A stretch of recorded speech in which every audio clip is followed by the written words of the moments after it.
Take 3. Hello everyone, Jenny here. Welcome back to my channel. Yes, I am currently freezing because it is winter. Well, actually, is it officially winter? I don't know. Point is, I'm freezing and I'm dog sitting, so I'm going to be coming at you with a video from the bed of the house that I'm dog sitting at. I finished a book, so let's talk about it. Honey Girl by Morgan Rogers. I finished this a few, maybe like half an hour ago. I have a lot of thoughts on it, about the pacing of the book, about it just felt really slow and how it felt ambitious. I wanted to say a lot of good things, but also it just felt, to me, it felt flat. Or just like stop short, like, and it reads like a debut novel, which is not a bad thing because it is a debut novel. Which I will say this: when you publish a novel, you never want your like first novel to be like the superseller thing that knocks it out of the park, because then I feel like people are just going to expect that level out of you. And then be thoroughly disappointed when they read other books. Anyways, this felt like a debut novel, which that's what it is. It's a debut novel by Morgan Rogers. And I had lots of issues with this book. There's going to be spoilers because I like to talk about like everything in the book that just did not work for me. And part of that is the main character, Grace Porter. Trust me, that's her name. That is her name. It is stated on almost every page. Almost every paragraph has either her first name or her last name, and it's really obnoxious. And it's like, okay, I get it. That's her name. Her parents call her by her last name, Porter. Okay, which I don't get. They're like, it's a military thing. I'm like, is it really? Because her dad's supposedly military. I'm like, is it really a military thing to call your children by their last name? Because I worked in a preschool who served Coast Guard kids, Coast Guard families, and well, they weren't all Coast Guard families, but like a good majority of them were Coast Guard. And I was like, that's not really, I don't know. Maybe I don't know, maybe in other branches, it didn't really seem like a thing, because they're calling their kids by their first name, because that's what you do. You call your kids by I don't know, it just read really weird to me. I was like, okay. And it got really old really fast, and then the whole little calling your love interest by their full name trope was in here, and I was like, okay. That's kind of old. It also wanted to talk about imposter syndrome and burnout, which are real things. But the way that it did it just felt very, I don't know. It felt like this book is a mesh of two ideas. Like wanting to write a fun, goofy romance novel and wanting to talk about all these important things, which both need to be talked about in society. Like, there's a place for romance novels and there's a place for... And who says the two of them can't be combined? But, like, it also feels like parts of this are missing and there could have been more to the romance side. Like, that kind of felt like an afterthought.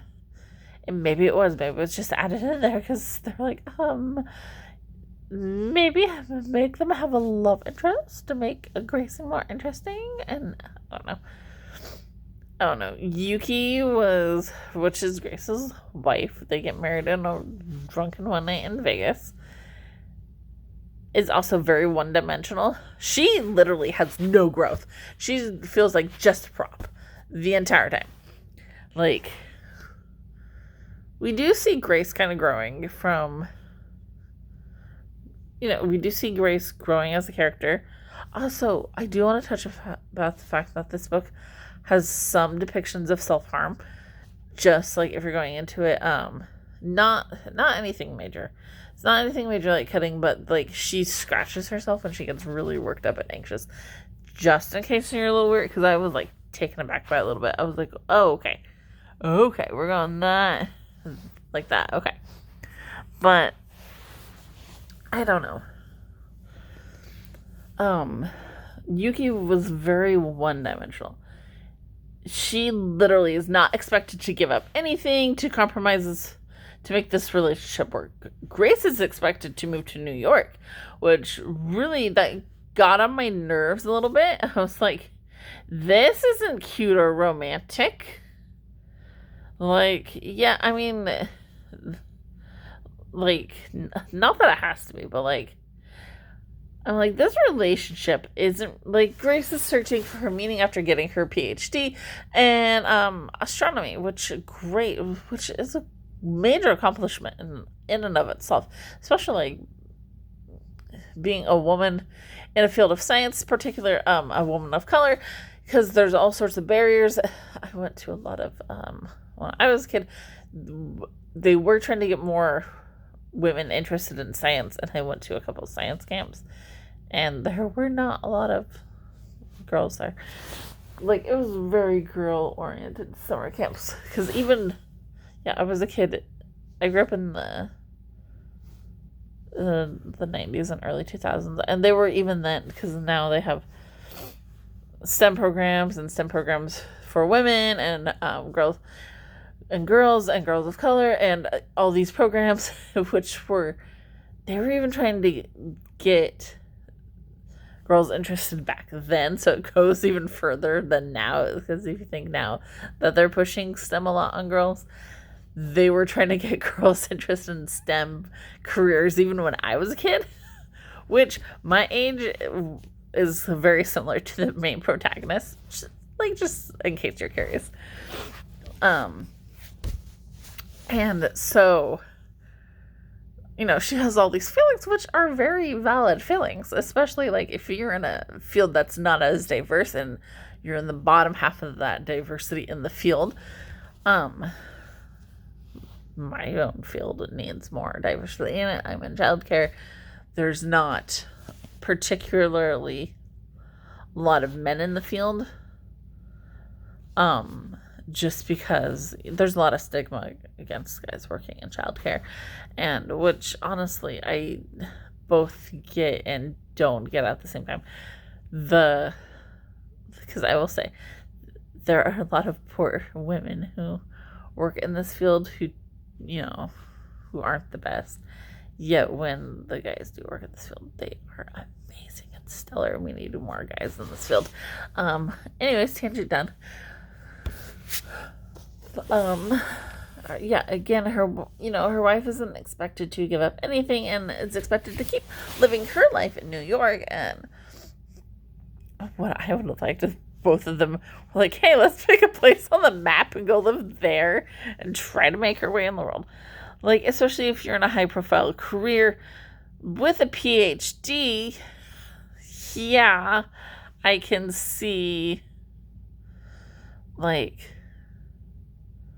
I don't know. It's a mess, and it tries to tie it all up at the end, and I feel like it could have done better. It also barely touches on the topic of mental health, because I feel like that conversation, especially since one of Grace's friends works, from what I understand, as like a nurse's assistant and at a hospital. I don't know, you think, and one of her other friends has her own mental health issues, and you think that it would have been touched upon a lot more. It really wasn't, and I was just like halfway through this book, I was like, why didn't she just see a therapist and hash out these issues that she's having? And that really doesn't come into play until like 120 pages in, I want to say, and it's like, really? No, not even 120 pages. That's how long it takes for her to meet Yuki in person, which is really annoying, because then you're like, okay. I feel like the book's kind of broken into thirds, and it would have been great to have a more distinction between these thirds. Like, you have Grace's life in Portland, and then her life in New York, and then her life in Florida, and just be sectioned off that way. Because sometimes it gets really confusing, and you're like, wait, what? We left New York, now we're in Florida, what? I thought we were in New York. And then there's some flashbacks of scenes, like there's a whole, like 5 different flashbacks for Grace's birthday. And that got really old, and I'm like, okay. I don't know. It didn't work for me, but I do see a lot of people enjoying this book. I think it's a 3-star read. I think there's things that could have made it elevate the story a little bit more. Maybe flesh out a few more of the characters a little bit more. Because, like, honestly, I've completely forgotten. Yuki has 3 roommates. I completely forgotten all their names. Because they're not that important to the story. But if you're going to have them... Okay, I want to say this. If you want characters... If you want to centralize your book around a character, that's great. However, the other characters, like friends, family, spouses, kids, like, they don't have, there's no kids in this book, but if there are kids, don't make them feel like props, because that's what it felt like a lot of time, that these other characters were just props to uphold her. And then, oh my gosh, Grace's parents are also terrible. They're terrible people. But at the end, like, her mom was negligent, and then her dad comes off as, like, he comes off as abusive, but then it also is like, well, he was in the military, so that's why he acts like that. It's like, okay, well, that's not, what, like, I don't know. But, like, he's in the military, and it's like, okay, yeah, great, but, like, he's also coming off as abusive, and the only, okay, there's maybe one other character that I actually like, and that's Grace's stepmom, Sharon, mainly because she feels like a real character. She feels like a real, not character,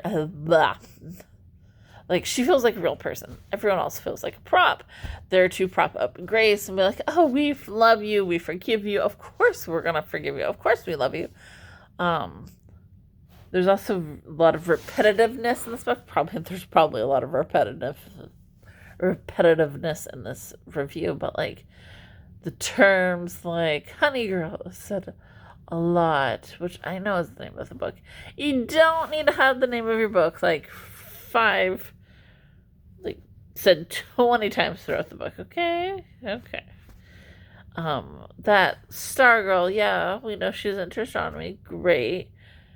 Grace Porter or Porter, like, okay, I better not see any more characters named Grace or have the last name Porter within for like a month or 2, because oh my gosh, it just got old, and I was like, okay. On the flowery writing of, like, okay, it felt like it wanted to describe things, but then no, we want to say things this way. I don't know. But yeah, I just wanted to share my thoughts with that. I'm giving it 3 stars, and we'll see. And maybe I'll pick up the next book by the author if it sounds interesting enough, if she publishes another book. But for now, I'll talk to you guys later. Bye.